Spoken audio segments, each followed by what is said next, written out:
Muito bem. Sejam bem-vindos a mais um. Deixa eu botar o microfone. Sejam bem-vindos a mais um vídeo do meu canal pessoal irano, né? Hoje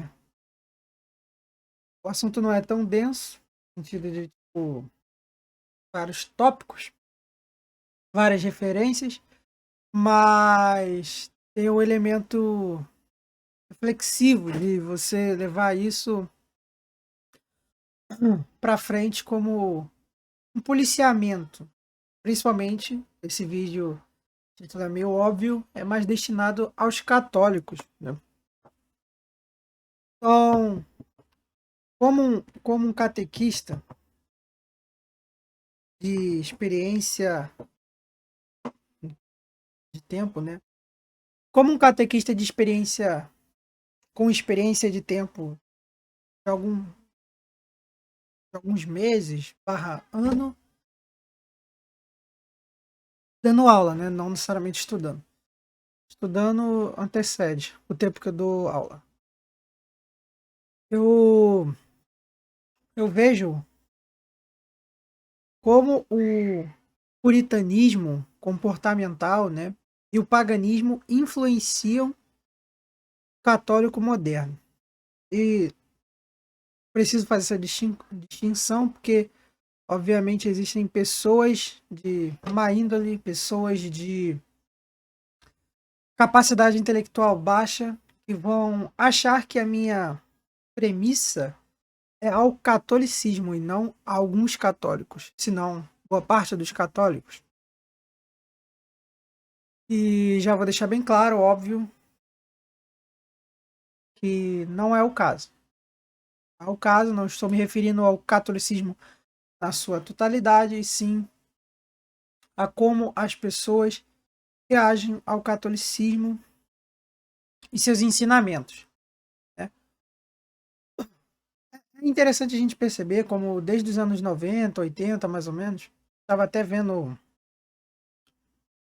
um livro que eu tenho das homilias. Eu mostrei isso ano passado, ano retrasado, né? No Natal do ano retrasado. Um livro de homilias do Papa João Paulo II, ele chegando aqui falando como o Brasil é o segundo maior, na época, o segundo maior, se não o maior país católico do mundo, né? O mais católicos, né? Não em proporção, mas em número absoluto. Porque em proporção, tecnicamente, seria o Vaticano, né? A maior parte das pessoas lá são católicas. O Vaticano é um país católico, mas em números absolutos. E é interessante notar como o Brasil ele já é absoluto em números de católicos há bastante tempo. Bota aí no mínimo 30 a 50 anos. Vamos aí, estamos beirando, né? 2030. Então dá para se dizer aí numa média de 30 a 50 anos como um dos países católicos mais numerosos do mundo. E mesmo assim, em comparação a outros países que não necessariamente são católicos em números absolutos, e às vezes até também não em proporção, nós temos muito menos santos e exemplos de santidade, né, do que países como a França, que hoje vive uma degradação cultural imensa, né? Nós podemos observar isso na própria abertura das Olimpíadas do ano passado, retrasado. Bom, perdi um pouco da noção do tempo. Acho que foi ano passado, né, que foi as Olimpíadas, ou foi ano retrasado, que teve toda aquela pataquada da mesa cheia de deuses, tal. E acho que teve até Poseidon, não sei, um bagulho assim, bem escroto mesmo, bem decadente. Mas mulher gorda lá usando fantasia. E mesmo assim eles têm exemplos magníficos, né? Os exemplos assim que melhor me vem à cabeça é Santa Joana d'Arc e outros países também que hoje são menos católicos, né, em números absolutos e até um pouco em proporção, como a Itália, a Espanha, Portugal. E mesmo assim existem muito mais santos lá do que no Brasil, né? E mesmo os santos do Brasil, se eu não me engano, é Irmã Dulce ou Madre Teresa de Calcutá, acho que é Madre Teresa de Calcutá. Não é do Brasil, né? Ela era brasileira, no sentido de, ela, se eu não me engano, ela tinha nacionalidade, mas ela veio da Índia, por aí. Assim, um santo que eu sou devoto, que é São José de Anchieta, também é um santo que, martirizado no Brasil, viveu o seu exemplo de santidade no Brasil, mas ele não era brasileiro. Ele veio aqui junto com as primeiras caravanas jesuítas, né? Ele era da Espanha, se não me engano. Ele era um padre jesuíta espanhol, né? E até muitos exemplos de católicos veneráveis não eram naturalmente brasileiros. E o que isso implica? A pessoa não ser naturalmente brasileira, ela tem um, ela tem uma mentalidade que não é uma mentalidade cultural que não é proveniente do Brasil. Então, obviamente, São José de Anchieta, por mais que ele se naturalizasse no Brasil, né, com o passar dos anos, quando ele veio para o Brasil, ele já tinha mais de 20 anos, se eu não me engano, se não me falha a memória, ele já tinha mais de 20 anos. Né, Madre Teresa de Calcutá também não veio para cá bebezinho, então não são pessoas, e mesmo que viesse, né, vem de núcleos culturais, familiares, né, que não são plenamente brasileiros. Então isso dá uma salvada. Eu acho que um dos poucos exemplos que a gente tem brasileiros, né, totalmente brasileiros, é por exemplo, o venerável São, São José de Vitor Paulo, eu acho Francisco de Vitor Paulo, São José de Vitor Paulo, que foi um dos primeiros negros a serem padres no Brasil, né? E tinha todo aquele, ele vivia um contexto racista, né? Tipo, ele virou padre e quando ele dava, quando ele fazia as missas, ele as pessoas se espantavam, né? Tipo, um padre negro e tal. Ouviam muita piadinha, clássico, né? Clássico do ambiente bostileiro, já naquela época. Ele foi muito escarnecido, as pessoas deixavam de ir na missa porque o padre era negro, as pessoas ficavam se questionando se por que, que o bispo deixaria um padre negro tocar uma paróquia, mesmo naquela época, num contexto racial, mesmo sofrendo racismo no seminário, sofrendo racismo em sua paróquia, é, ele seguia tendo uma vida exemplar de oração, de dedicação, né, de santidade para todos, orando até pelas pessoas, principalmente pelas pessoas, né, que desdenhavam dele por ser negro e tudo mais. E ele era naturalmente brasileiro, claro, provavelmente oriundo de alguma família de escravos, família entre muitas aspas, né? E não deve ter crescido, ele não, pelo que pouco que eu li da sua história, ele não cresceu criado por escravos, né? Cresceu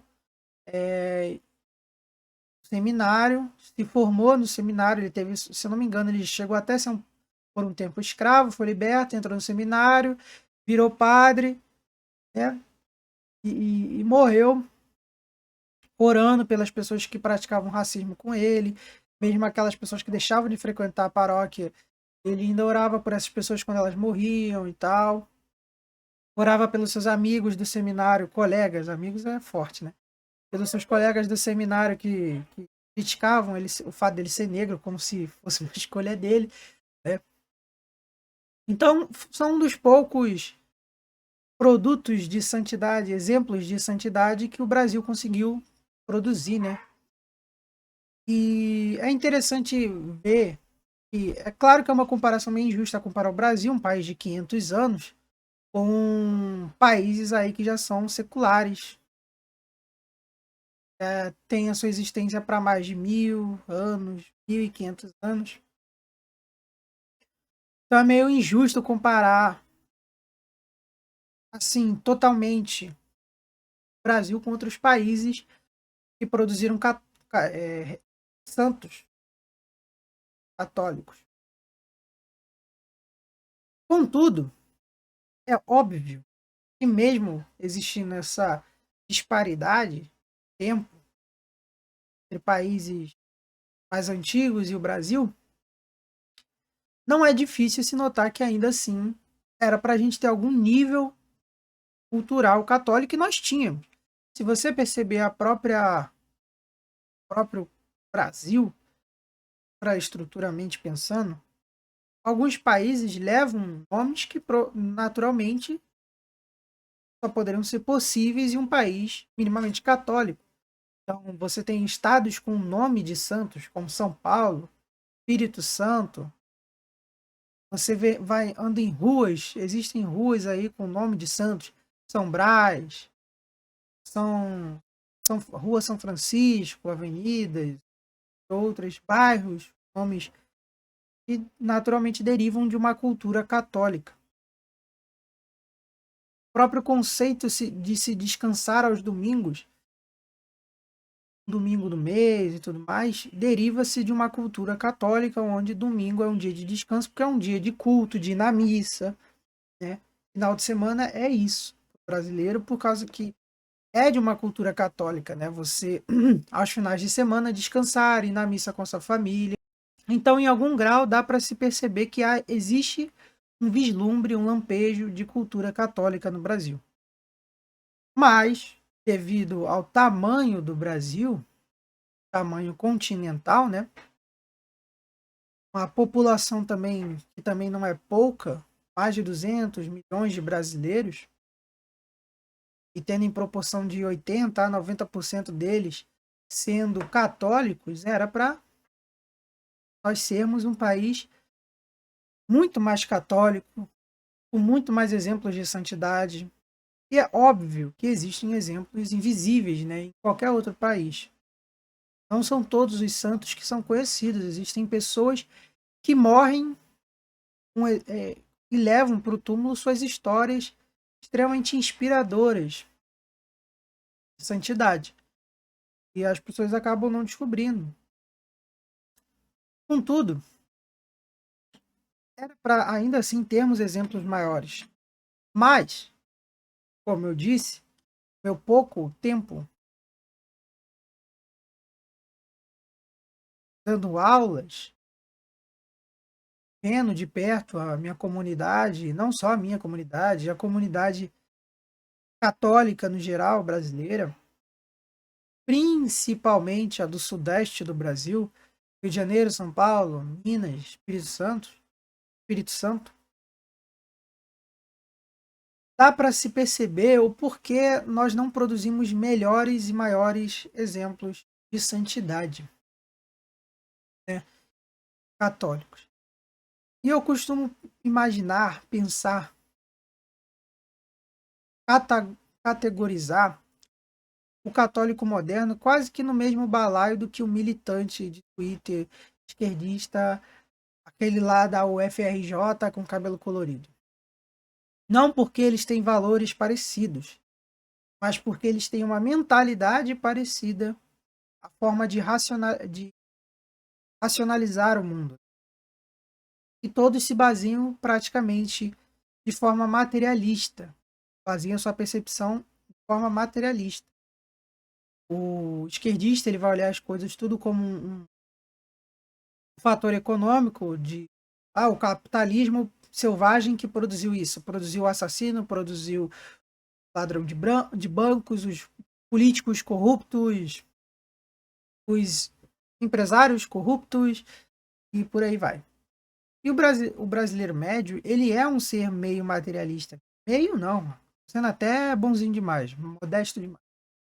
O brasileiro, ele é extremamente materialista, no sentido de que tudo que gira em torno da sua vida se baseia em conquistas materiais, em conquistas que vão te beneficiar, te trazer prestígio, fama, ou coisas que realmente só se podem exercer aqui na Terra. E é interessante porque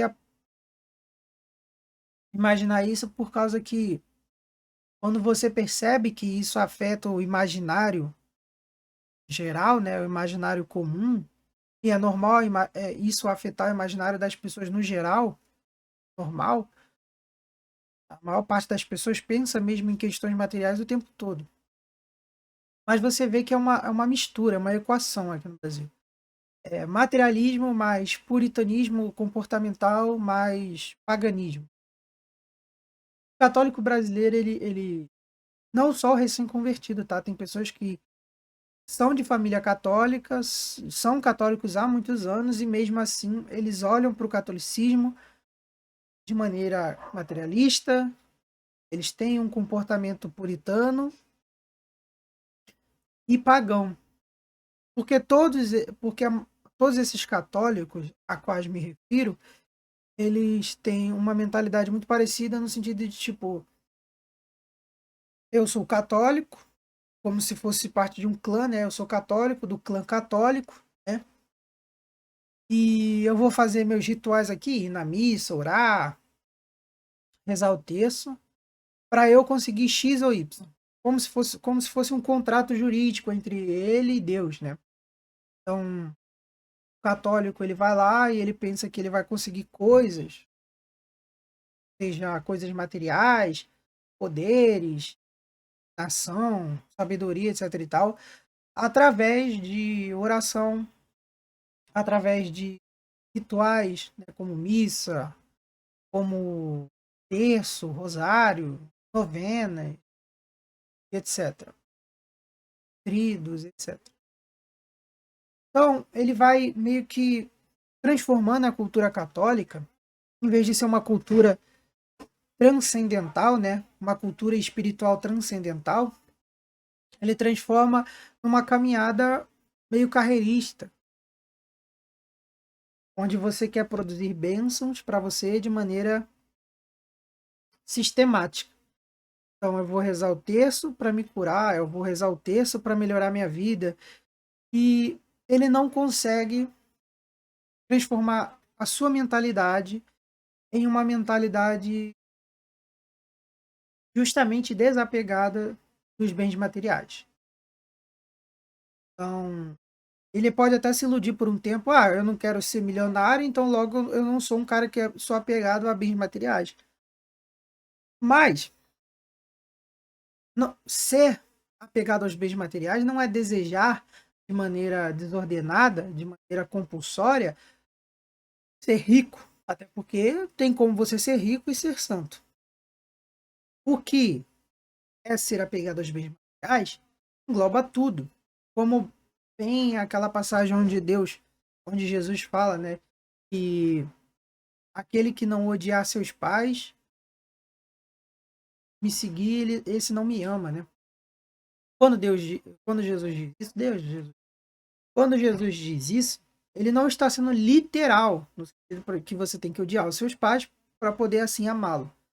Mas ele realmente está tentando explicar o que fazer, né? A regra, como seguir a regra do primeiro mandamento, que, ao meu ver, é o maior mandamento de todos, não é? Então, que é o primeiro, e o mais difícil de se cumprir de todos, que é amar Deus sobre todas as coisas. Então, o católico, ele acha que por ele não almejar ouro, riquezas, famas, pelo menos de maneira consciente, ele não é pecador dos bens materiais. Mas basta uma doença, basta uma fase de pobreza, que ele já começa a ter sua fé abalada, que ele começa a sentir como se ele estivesse sendo extremamente injustiçado. Ou não precisa de coisas tão extraordinárias, apesar que nem são tão extraordinárias assim. Você passar por uma doença, você perder dinheiro e ficar numa fase ali de, como diria o ditado, tempos de vacas magras, não é algo extraordinário. Mas até coisas menores afetam a espiritualidade do católico moderno, como, por exemplo, tomar golpe de um amigo, passar por um término barra divórcio recente. Então, tudo isso afeta a mentalidade, a espiritualidade católica, de maneira até bem efetiva, olhando para o lado de quem se interessaria por isso, no caso, o demônio. é bem efetivo você fazer qualquer coisa ruim para um católico e transformar ele naturalmente num cara mais ressentido, numa pessoa mais porosa. Por quê? Justamente por causa dessa equação. A mentalidade barra espiritualidade católica moderna se baseia praticamente nesses três fatores. Um paganismo misturado com puritanismo, misturado com materialismo. Então você não almeja os céus porque você ama a Deus. Você almeja os céus porque os céus é melhor do que o inferno. Então você bota as duas premissas uma lá da outra. Por que eu prefiro? Passar a minha vida eterna. Céus, tudo que é bom, tudo que é maravilhoso, ou no inferno? Você fazendo essa dicotomia, você fazendo esse dualismo para qualquer um que tenha dois neurônios, qualquer pessoa vai preferir o céu. Preferir o céu não é uma virtude. Isso também tem que se entrar na mentalidade católica. O céu não desejar o céu não é uma virtude. É meio que um consenso natural para uma pessoa com um mínimo de racionalidade, com um mínimo de faculdades mentais em dia. Né? E por que eu botei na equação também puritanismo e paganismo? Porque o católico, muitos católicos, não a maioria, mas eu arrisco a dizer que a maioria, olha para Deus como um garçom. Então, eu vou na missa, eu vou rezar o terço, eu vou fazer tudo que um católico médio deve ou pode fazer, e aí Deus vai me compensar com uma chuva de bênção, ou com uma bênção específica que eu quero muito. Emprego, específico, um casamento, uma bolada de dinheiro, sei lá. Então, o católico ele joga o seu amor em Deus baseado no que Deus pode proporcionar para ela. Então, você ali já tem uma mistura de materialismo, porque ela está colocando o seu sentido de vida baseado e a sua aventura, o caminho para o céu baseado na conquista material de algo, seja fama, dinheiro, objetos, até pessoas, e com um método pagão, que é através de rituais. São eles o terço, o rosário, a missa, ou qualquer ritual aí, por exemplo, as tais simpatias, que o pessoal chamava antigamente, né? Eu vou aqui fazer um chá de não sei o que, igual o Wicana, tá ligado? O Wicana moderna faz muito isso. Fazer um chá de graveto aqui, sei lá, um chá de graveto com folha de trevo e aí a partir disso eu vou conseguir seduzir mais mulheres, vou conseguir atrair o meu pretendente perfeito, vou melhorar financeiramente falando. E é claro que chá de graveto com folha de trevo é só uma analogia que eu estou fazendo. Ó, não sei se existe esse rito em específico. Se existir, também não me importa. Então, já temos dois fatores. E o terceiro, que é o puritanismo. O que é o puritanismo comportamental? Sem falar, abranger o movimento puritano, né? Que é um movimento herético. Sem abranger o movimento puritano. Por sinal, não fez sucesso nem no seu país de origem. Teve que ir para os Estados Unidos para conseguir alguma coisa. Então, o puritanismo comportamental é quando você baseia a sua espiritualidade completamente só no seu comportamento austero, no seu comportamento religioso radical. Então você vai lá, você é uma pessoa casta, você é uma pessoa que, sei lá, igual Santa Teresa d'Ávila, troca um travesseiro por um tijolo. Então, você tem todo aquele conjunto rituais, não necessariamente rituais espirituais, mas rituais cotidianos, rotineiros, que você acha que te levam à santidade, os tais sacrifícios escrupulosos sem fundamento. Então, Santo Agostinho até falava disso, o sacrifício sem, sem propósito ele é vazio. Então, fazer inúmeras coisas sem um motivo aparente não vai te levar a lugar nenhum. O católico ele não entende a quaresma, ele não entende os terços, ele não entende a missa como algo de comunhão com Deus. Ele entende essencialmente como um ritual pagão na cabeça dele, óbvio. Não estou falando que são rituais pagãos, mas um ritual pagão de conquista de algo. Sabedoria, transcendência espiritual, adquirir coisas materiais, né? Dinheiro, fama, prestígio social. Então, o católico médio moderno, ele vai fazer essas coisas não por amor a Deus, para entrar em comunhão com Deus, mas para conseguir algo.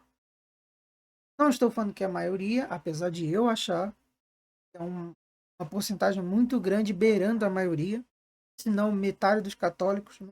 Faz o terço lá com São Miguel, o rosário.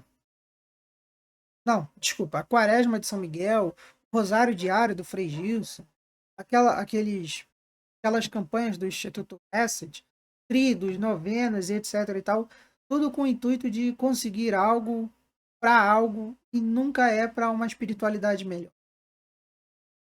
Não estou falando que é um radicalismo, até porque ser radical não é ruim. Ser radical católico não é ruim, é transformar esses rituais que você vai fazer como um católico radical, entre muitas aspas, em algo vazio, porque você não consegue transcender na sua mentalidade. Então você não ora necessariamente para entrar em comunhão. Você vai orando para conseguir coisas, seja coisas materiais ou até coisas que não são físicas. Você quer, eu quero ter sabedoria, eu quero ter visão. E às vezes Deus não quer isso para você. Não quer que você seja a pessoa que tenha visões. Não quer que você seja um pregador.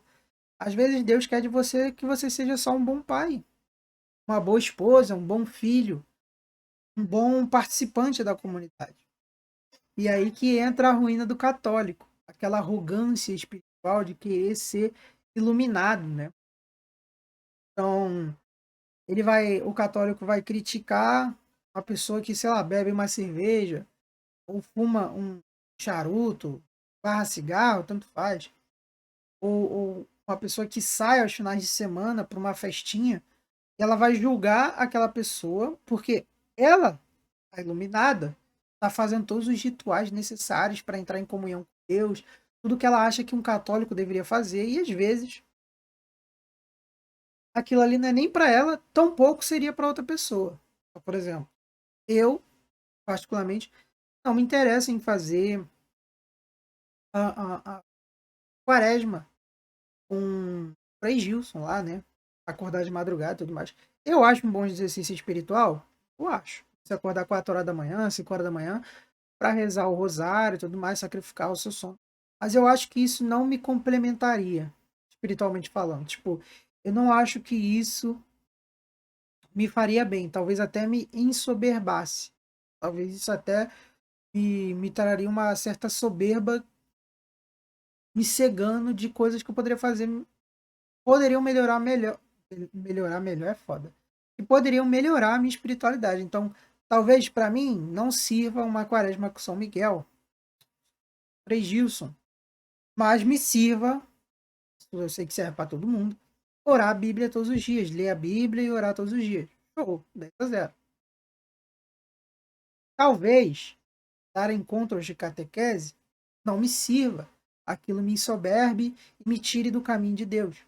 Mas às vezes, por Pedrinho, é o momento perfeito para ele desenvolver a fé dele, para ele servir a Deus, para ele criar, sei lá, uma melhor adaptação à comunidade, porque ele vai ter que lidar com pessoas diferentes, com personalidade diferente, um limitador de ele não poder reagir do jeito que ele quiser e tal e tal.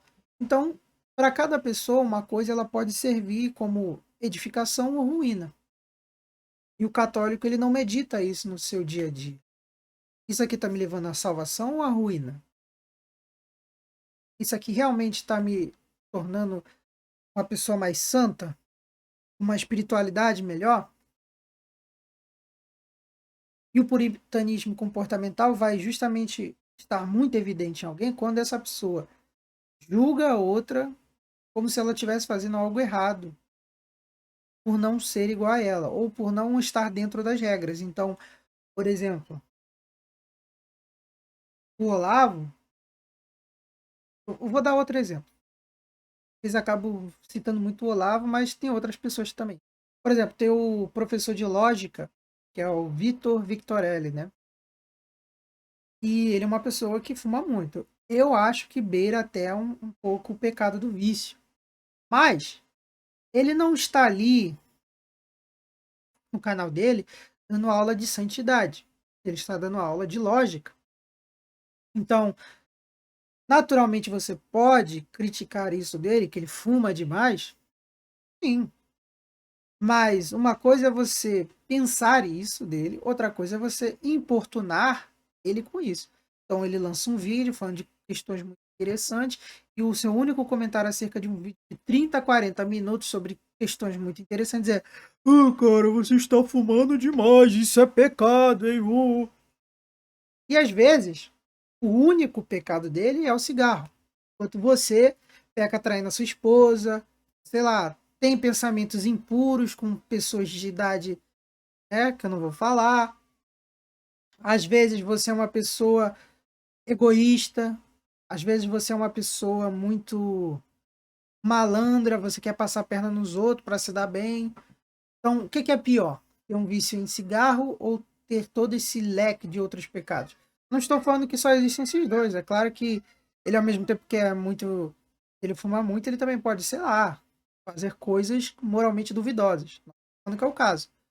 Mas, o que eu estou querendo dizer é que o católico, o católico moderno brasileiro, ele externaliza coisas que às vezes mais atrapalham ele do que ajudam. E coisas que realmente são boas de externalizar, ele não externaliza. Então, o católico médio, em vez de ele ver um vídeo de um cara que, ou ver pessoalmente uma pessoa que tem algumas pessoalmente uma pessoa, é meio redundante, né? Ver pessoalmente alguém que tem algum certo problema, seja com soberba, seja com a luxúria, seja com a gula, seja com a ira, anyway, anyway, caraca, seja qualquer uma dessas coisas, em vez de ele ver isso e, sei lá, exercitar a sua espiritualidade orando, desejando uma conversão maior e melhor ainda para aquela pessoa, ele já abre a boca. Aí ele já começa a falar. Blá, blá, blá. E tem uma coisa que o padre Paulo Ricardo falou que aquilo ali é mais profundo do que a gente percebe. Fala assim, ele falou numa pregação o seguinte: nós fazemos muito barulho. E ele, obviamente, não está sendo estritamente literal, né? A gente fala demais. Eu também acho. Fala demais, faz barulho demais, ruído demais. Mas a gente faz muito barulho dentro da nossa própria cabeça, nosso próprio espírito. E aí a gente fica até, poxa, como é que aquela pessoa ali ela tem uma espiritualidade tão maior que a minha, às vezes sabe tanto mais coisas do que eu, e às vezes o cara fala muito palavrão, fuma muito, até trai a mulher. Eu já vi uma pessoa que abertamente falou e abertamente falou, ele não me contou um segredo, ele falou publicamente, pessoas também presentes no ambiente, ele já traiu a mulher dele e, pô, o cara ali 10-0, ele falando coisas, ele falou que ele fez essas coisas, mas ele também falando outros assuntos, deu muito a entender, deu muito claramente para ver que era uma pessoa que claramente era católica, não era um católico que vestia a camisa de santo. Não que seja ruim, mas, entendeu? Não era um católico poser. Ele literalmente era um cara decente, um católico minimamente decente. E às vezes você não percebe que ser católico, pelo menos um católico minimamente decente, não é vestir a camisa da paróquia e ficar indo em grupo jovem, ou ficar postando música worship nos status do WhatsApp, né? Mostrando como você é católico. Entendeu? Um católico, às vezes, uma mulher no interior de Chique Chique, Bahia, orando dentro da sua própria casa, às vezes ela carrega, às vezes não. Arrisca dizer que ela carrega mais a igreja e a santidade católica nas costas do que muito jovem engajado na igreja. Não estou falando, eu não estou sendo referente, não estou me referindo a católicos hipócritas, aquele que literalmente só fala e faz tudo ao contrário. Estou falando de católicos médios que já são minimamente engajados em uma paróquia, que desejam realmente, almejam seguir aquela caminhada de santidade, de evolução espiritual, mas falham miseravelmente no cerne de desenvolver uma espiritualidade, desenvolver uma mentalidade católica, porque se deixam distrair por símbolos, por ruídos do mundo. Então, o cara ele é católico, mas ele só quer saber de namoradinha. A garota é católica, mas só quer saber de postar foto no Instagram e receber like e aqueles comentários idiotas de oi, você tá muito linda, da titiazinha, das amigazinhas, ou até dos gado lá da paróquia.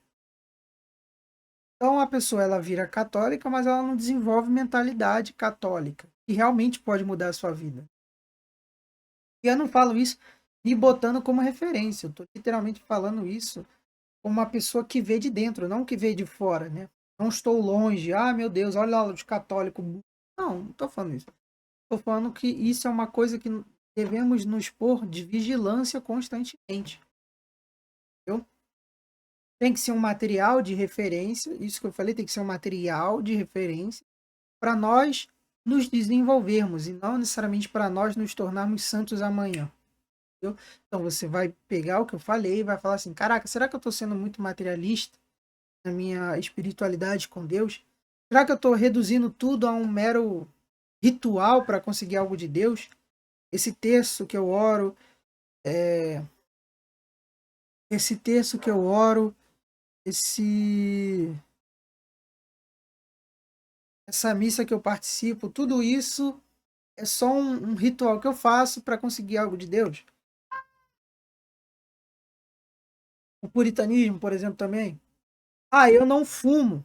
Mas será que o cara que fuma um cachimbo, tabaco, cigarro, ou será que ele tá tão aqui ou aqui comigo, sabe? Tipo, ele tá tão ou na média ou abaixo de mim?